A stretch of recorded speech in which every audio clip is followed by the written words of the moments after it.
So what is it that we are chatting about today? Today, we are going to talk about what it means to be unselfishly selfless. And that title alone speaks to where I was at one point in my life, what I had to learn, and what I have to choose to do daily to ensure that I am operating properly. Now, this is an interesting combination of terms, so I will read off some definitions just so you understand the context in which I'm using them. To be selfish is to not take others into consideration above oneself. To be unselfish is to take others into consideration above oneself. And to be selfless is to look to Jesus Christ as the inspiration of how one should operate in relation to others, considering less of self. Now, when you combine all these words together, to be unselfishly selfless is to take others into consideration in alignment with how Jesus Christ treated the church, considering less of self and focusing on the will of the Lord above all else. I have gone from being unselfish to being unhealthily unselfish, borderline people-pleasing, to being selfish in my own ways, might I add. Now I operate from a place of selflessness, but not from a worldly view, but from a biblical standpoint to where I consider my actual self less. Bear with me. I am the first daughter, and on top of that, I am the first child who is first generation American born. So adding those two together and even sprinkling the fact that I inherited, which I thank God for, the heart that He's given my parents, meaning I put others before myself in ways that sometimes don't make sense. Like my parents, even if it's their last penny, they're going to give it to you if you need it. I used to always say, if you're good, I'm good. Meaning, if you're good, if you're happy, if you're having a good time, don't even worry about me. I'm going to be fine. And sometimes I wasn't, but that's just how I operated. And I would say I still somewhat operate in that way now, but it's healthier and it's more in alignment with who Jesus Christ is. Now, where this turns left is when I get to college. And I would kind of say in high school as well, I operated very unhealthily unselfish. And I mean, my body was deteriorating. I did everything in college. And when I say everything, I was academically involved. I was socially involved. I was financially involved. Like, I wanted my college experience to be one in a million. And I'm saying that because my journey to college, I didn't go to the school I wanted to go to. I went to the school that God had for me. And upon getting to that school, I told myself that I would make it the best 4 to 5 years of my life. And I did. Okay. My freshman year, I took 12 units. But after that, 15, 16, 17, 18, I took classes, y'all. I worked full time and I joined every club you could possibly think of. In doing that, I would show up for people so much that I forgot about myself. I wasn't sleeping or eating well. I chose to do work. I chose to show up for others. I chose to go to events instead of sleeping 8 hours a night. I would sleep, I would say on average, maybe 3 to 5 hours those last 2 years of school. And that was normal to me. I saw it as healthy, but it was far from healthy. And on top of that, whenever I'm focusing on a task, I used to forget to eat and drink water. So I will go about the entire day working, grinding, focused, diligent, getting things done. And it's unfortunate and fortunate that it's been brought to light by the Lord to me, because I recognize that my eating patterns and my sleeping patterns and my understanding of what those are supposed to look like were based off of those experiences. So being unhealthily unselfish back then was not a good thing at all. As I got older, and even throughout that time, I appreciate my community because they saw me. My friends saw me, my family saw me, my coworkers saw me, my bosses saw me. And they would tell me to be selfish, like, Beverly, say no. You don't have to do that. Beverly, you're doing too much. You can actually sit down. And at some points, yes, that's very true. However, I took them telling me, oh, you need to say no, and I ran with it. I mean, I ran with it from a worldly view. I didn't say no because the Lord was like, yeah, that's not for you, it's for somebody else. I said no to say no. No, I don't want to, I can't, I will not, I shall not, no. And looking back, I didn't recognize how I may have lost out on opportunities by doing that. I wasn't a mean girl, still very kind, still very compassionate. But in saying no and choosing myself, I say that in quotations because I did it without grace. I did it without love. And I recognize that that level of selfishness was wrong. And I didn't know. I know now, but back then I didn't know. During that stage of my life, I was mourning. So I also, not only was I being selfish, I was being selfish. I didn't know what was going on with me emotionally. And it was just coming out in ways that I did not want it to come out. And I thank God for my friends because they were like, girl, something is wrong with you and you need to figure it out. As time progressed, I sought healing. So I went to therapy at school, which is something I encourage for whoever needs it as the Lord guides you.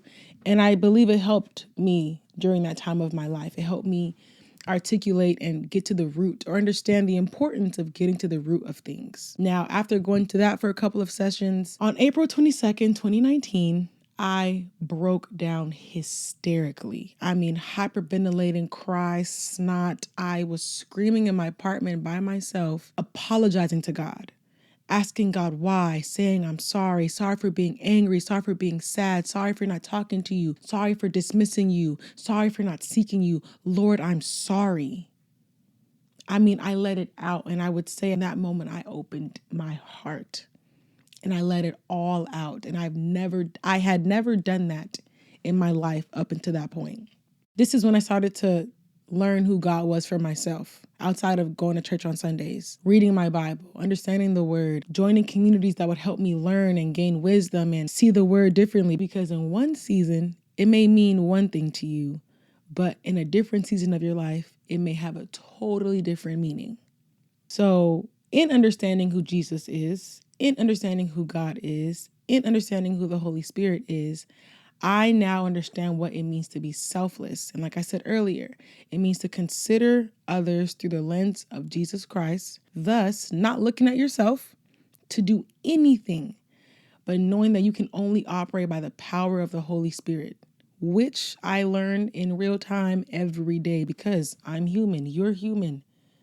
But we are not the ones powering or giving ourselves wisdom for anything. We're equipped to do so. And over time, we have learned how to do so effectively, but it does not come from us. It comes from God. It comes from the Holy Spirit. It comes from Jesus. So to break that down a little more, I want to talk about the story of Lazarus. And this is found in the book of John, chapters 10 and 11. I encourage you all to read it on your own time and study it, and definitely reach out to me. I would love to talk to you more about it to see what you get from reading that scripture or reading those chapters.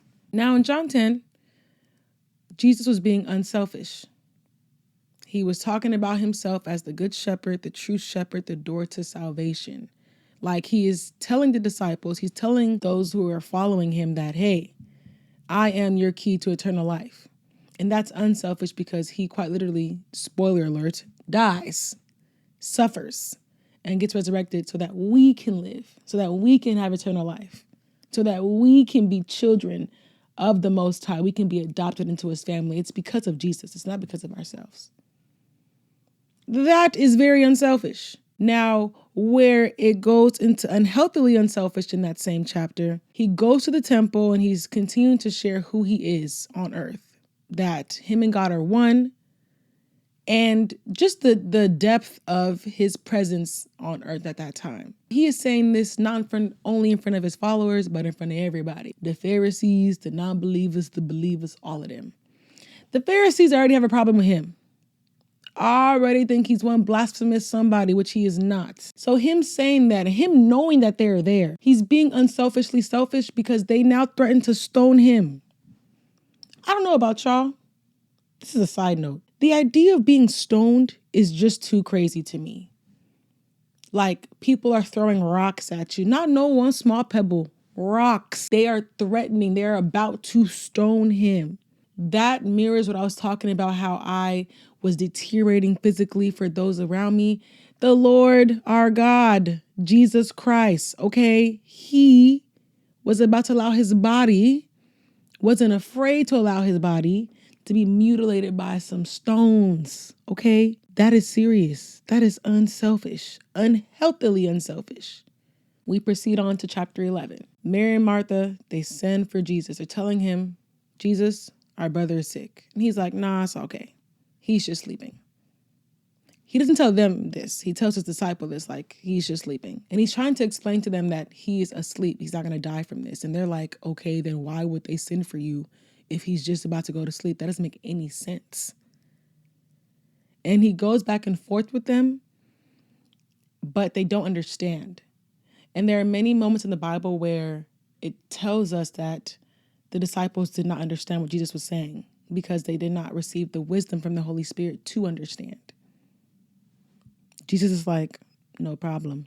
Let's be going. So they go to Bethany to go see Mary and Martha. And Martha's like, if you would have been here, he wouldn't have died. And from a world standpoint, you can see that as very selfish. You know you're the Son of God. You can heal by just speaking, if not blinking. People touch you and they're healed. And you're telling me I sent you a letter and you couldn't come and save your friend, my brother? You couldn't do that? That could be seen as very selfish. And it's even very interesting because people don't realize, and I had to realize, that Jesus, yes, he is God. He's also human. So he felt. He felt. Is it not in this same chapter where he wept? Like, he felt our emotions. He felt for us. He himself had emotions. He's the one who knows he's going to be killed and have to suffer for our sins. Imagine carrying that on your back every day. And of course, the Lord helped him carry that. But imagine that. So in that moment, Martha's like, hey, Jesus, you're him. Him. Why didn't you show up? And this is where it gets into selflessness. Because he knows who he is. Because he knows who God is to him and how God wants to work through him. He tells them, let's go to the tomb and roll away that stone. And he says, Lazarus, come forth. Again, similar to the temple, he's not by himself. He's not just with disciples. There are Pharisees in the crowd too. And what happens? Lazarus comes forth wrapped in that linen, alive, after 4 days of being dead. That is selflessness, because they just wanted to stone him in the last chapter. And now you have risen this man from the dead. Oh, the plot to kill begins. And Jesus knew that. He knew that that would be a pivotal moment, not for his own glory, not even for Lazarus's life, but for God, for the glory of God to be shown. Like, y'all, I'm telling you, I, Jesus Christ, am connected to him. Okay? And only through me can you get to him. Period. And they didn't want to hear that. The Pharisees didn't want to hear that. So in Jesus' selflessness, this essentially ricochets into the will of his life, or the will of God for his life. Getting betrayed by Judas, being mocked, being spat on, being beaten, being crucified, dying, resurrecting, and defeating death, okay? So I'm going to bring this home. I said a lot of things. Instead of me saying, if you're good, I'm good, I am now saying, once I eat, when I'm eating, you can eat. Meaning, when I feed myself with the word of God, when I understand God's will for my life, when I do what he wants me to do, I can now show up for you in the way he needs me to. I can now discern when and where to or not to show up. Because your no is not always a no, like, I don't want to do this. Your no makes space for someone else's yes, or someone else that God has planted to be used in that moment. It's not every day use you. And I'm not saying that can't be true. What I'm saying is, through discernment and following the Holy Spirit, you'll know when to and when not to show up. You'll know when to and when not to speak, when to and when not to do, when to and not to fill in a blank. And it's so peaceful because you're not exerting your energy. You're not burning yourself out. You're not always tired. You don't lack capacity. You know what you can and cannot do. You know what you should and should not do. And you know who gives you the power to or not to do that. Tongue twister. So, and it's even wild because in this moment, I'm recognizing that this is about identity. Like through my life, through even this study, I have learned my identity in Christ is quite literally the foundation of everything. Because I now know who he is, because I'm committed to him, I'm secured. How I operate is secured. The way I move is secured. And I am by no means perfect. I have my moments because, again, I am human. However, since my identity is rooted in him, my posture aligns with what he wants me to do and how he wants me to operate unselfishly selfless. So all in all, the Lord throughout my life has sowed seeds of servitude, of compassion, of resilience, and at the same time severed people-pleasing, severed worldly expectation, and the most important severing of the severings, he severed my independence without him. My life depends on God. I actually can do nothing without him. And I confidently sit here saying that. I confidently speak in this mic saying that. I am not Beverly without God. I cannot be Beverly without God. I cannot do what God's called me to do without him. I can't.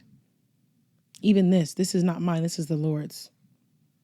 And because I know him, I know what I can and cannot do. And it's been a blessing, truly. Like it truly is. Without seeking the kingdom of God first, I cannot do anything. I cannot do anything. I hope that was helpful for you. And I would love to hear your understanding and what you've gotten from this episode. You can, DM me, send me an email, whatever you would like to do. Think about it, meditate on it. But I thank you for joining me again. In 2 weeks, we're going to talk about adultings, navigating friendships and environments. And until then, may the light within you, your inner sunshine, come to the surface as we go along this journey. There is no seed left behind as we grow together, and may you continue to be sown and severed. Have a great week, y'all.